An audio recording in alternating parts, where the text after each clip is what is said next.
Alrighty, YouTube, good afternoon to y'all here. It's been a little bit since we've made a video on here. I've had a jam-packed weekend, a lot going on. I was only doing updates on TikTok just because I didn't have time to edit and get stuff out to you guys, but we are back here on the channel. If you guys are new to the channel, as always here, feel free to click that bell icon on the bottom of your screen and hit the subscribe button so you get notified when we go live and when we do other posts. I do appreciate it very, very much. Let's talk about, guys, history today. History breaking news here in the weather world. We have our upgraded EF5 tornado. This is the first EF5 tornado since 2013, the May 20th, 2013 Moore, Oklahoma tornado. We all remember that here. We've been in a 12-year EF5 drought.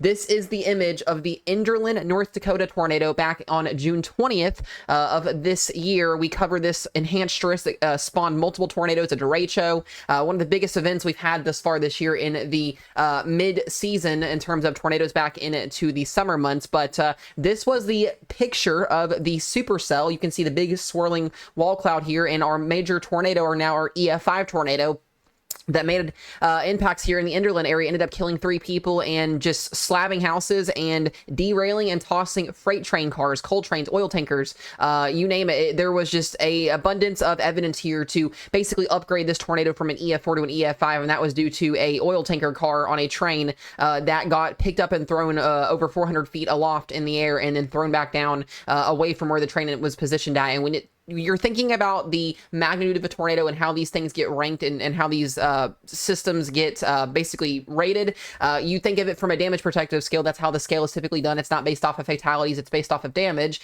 And over the last 3 months, we've been getting some new data in here. We've been getting some different destruction posts and stuff like that, just kind of getting an idea of what this does. And the National Weather Service out of Grand Forks here today finally basically said, hey, this is an EF5 tornado that made it through the Enderlin area here. So then once again, this is the first tornado, guys, in 12 years that's been an EF5. So kind of a wake up here to reality in terms of finally breaking that drought. Like I said, sadly, 3 people were lost this night with this tornado, but ended up causing some pretty destructive damage. And ultimately, at the end of the day, when you think about the context of a strong tornado, it takes a very violent tornado to cause an EF, or not an EF, but a, freight train car or an oil tanker to be thrown up in the atmosphere and then throw back down. So ultimately, at the end of the day, that's what made this become an EF5 tornado instead of an EF4 tornado. Now, taking a look here at that National Weather Service official rating here, you can see Enderlin upgraded to an EF5. This was due to, like I said, wind speeds of over 210 miles per hour, definitely higher than that, more than likely. And then we were watching here a fully loaded grain hopper cars lofting up of tanker cars, including one empty tanker car that was thrown at 475.7 feet in the atmosphere and then thrown back down. Think about that, guys. Those cars weigh a lot. I mean, you're talking about 260,000 basically pounds is what these cars weigh. And so you've got to have a pretty strong tornado to do that. And it definitely did that. So here's that official rating here. This has been updated in EF5, first EF5 since 2013, greater than 210 mile per hour winds, path length 12.120 miles. And then the maximum width of this tornado is over a mile wide. And then you have 0 injuries and 3 deaths. And here's that official track. Here's some of those photos here. You can see the credit due to Alex Reese, I believe is how you pronounce his name, Brian. All of the photos here on the website. You guys can check these out here from the National Weather Service official report. This was that oil tanker train car that got thrown. Credit to Aaron Rigsby. I know most of these chasers because I follow them and keep up with them as well. Pretty cool people. But like I said, just seeing this stuff here, just absolutely crazy here this morning, going back and looking at that because we covered this live event. We covered this back on June 20th. It was a huge event, a major event in terms of the derecho that happened, but let alone an EF5 tornado that spawned in front of this derecho that came through. So just shocking to see this. Here's that official path starting down here south of Enderlin and then moving its way north. And then, like I said, you can see this was the original SPC outlook. They had considered going moderate all day for damaging winds, and we ended up getting a long 10% hatch tornado risk. This was the day 1 outlook on the June 20th time frame. We had that enhanced stress from eastern portions of Montana back through North Dakota and into Minnesota. I remember this very, very well, covered that 10% hatch tornado risk, and this verified 100%. We had our EF5 tornado smack dab in the middle of that risk zone there, and so, that's what happened. So and then we had our wind threat at 30% hatch that day, and our hail threat, everything was basically hatched going into this event. So a pretty significant event in terms of the tornado aspect of things that ended up happening with this. And once again, getting that first EF5 tornado in over 12 years, guys. So I wanted to give you guys that history lesson for today. Like I said, a big weather day in history in general here. Let's talk about what's happening with our weather now today here on satellite imagery. And you guys can see we are still tracking the tropics here as we go into the month of October. This is Invest 95L. This got designated over the the weekend here. This is expected to become Tropical Storm Jerry and eventually Hurricane Jerry as we go toward the weekend here. This is another system that is more than likely going to curve out to sea away from the United States. Pretty decent confidence on that there.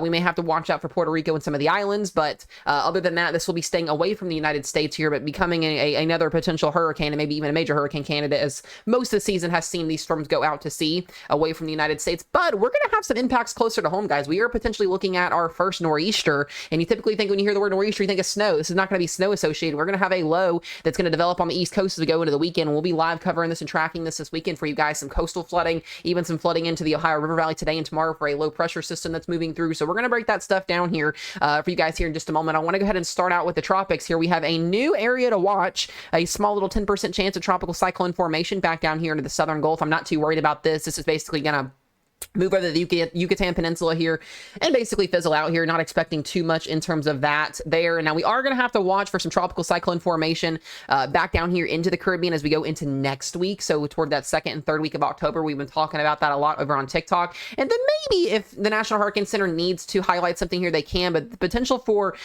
this low pressure system to develop into a named storm kind of low right now. It's really going to depend on dry air and all that stuff that gets wrapped around this low. This more than likely will just be a very strong coastal flooding event for a lot of people. The winds will be rough. We'll have some flooding in general from the rainfall, and then we'll have some coastal flooding from this low just pushing the water and the waves upshore. And we'll talk about what that looks like here in just a moment. We do now have a 70-80% chance here of tropical cyclone formation. This is the one Invest 95L that we were just watching, expected to recurve out to sea here, mostly headed towards potentially Bermuda. Once again, we'll have to watch out for you guys in the long term here going toward the weekend and into next week. But most of this system here will eventually keep its way away from the United States, and we won't be worrying too much in terms of that there. Here is the latest GEFS ensembles, and we got a lot to look at here. You got a lot of different things on going here. Here is 95L. You can see the far track here where the system could go. Like I said, expecting a general recurve out to sea here. Here is all of the low tracks for this coastal low. You can see the GFS and the European ensembles are showing the potential for a tropical system to develop here. Whether we get a name or a non-name storm out of this, it's still going to cause some significant impacts this weekend. We'll be live covering that. We're going to have to watch for the flooding and all of that here. We'll get into that in just a moment. And then look at this, guys. As we go towards next week here, starting to see the Gulf and the Caribbean wake up, and that's as expected as we go toward the middle and end of the month as our MJO pulse phase changes and we see a more favorable environment become favorable here in the Gulf and in the Caribbean. So that's what we're going to be watching here, those three different spots over the next couple of days here. Not expecting any land interaction right now other than this tropical low that we're going to be watching, or subtropical low, whatever it gets called as we go through the next couple of days here. Here is the latest on the European ensembles. We're going to see if the 12Z has loaded in. I don't know if it has quite yet. No 12Z data yet, so we'll take a look at the 06Z data from this morning. This is a little bit newer. You can see some of the European ensembles showing some tropical storm development here, also starting to see the Gulf come alive, and then here is our system that we are watching currently right now, mostly on a recurve path out to sea here. We still need to watch the Leeward Islands here in Puerto Rico, maybe for some impacts, some low-end impacts, but right now, a pretty solid, quiet week here other than what's going to be happening on the northeast coastline, and we're going to talk about what that looks like here in just a second here. Here is the latest WPC forecast. This is the Weather Prediction Center here, basically talking about where's our flood risk at, where are we going to see that at. And right now, if you're in southern Illinois, Indiana, Kentucky, going down towards Tennessee, we are going to have about 3 to 5 inches of rainfall that could scatteredly fall across this area here over the next 2 days here. A low pressure system, a cold front moving through, allowing for some moisture to be pulled up here, some showers and thunderstorms. It's definitely cloudy. It's been raining out here in Kentucky today, so we definitely are feeling the impacts from the system. As we go into tomorrow, that's going to shift, and we're going to see that flooding threats stay here from much of the Ohio Valley, getting up into southern Ohio, most of Kentucky, Tennessee, back into West Virginia and southwestern portions of Pennsylvania here, where we could see a